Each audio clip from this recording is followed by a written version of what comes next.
बिस्मिल्लाहिर्रहमानिर्रहीम।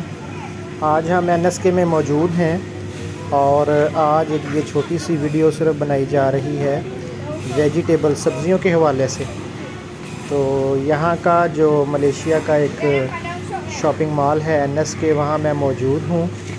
और ये देखें आपके सामने पालक है मुख्तलिफ़ किस्म की जो लगी हुई है और मुख्तलिफ़ सब्ज़ियाँ हैं।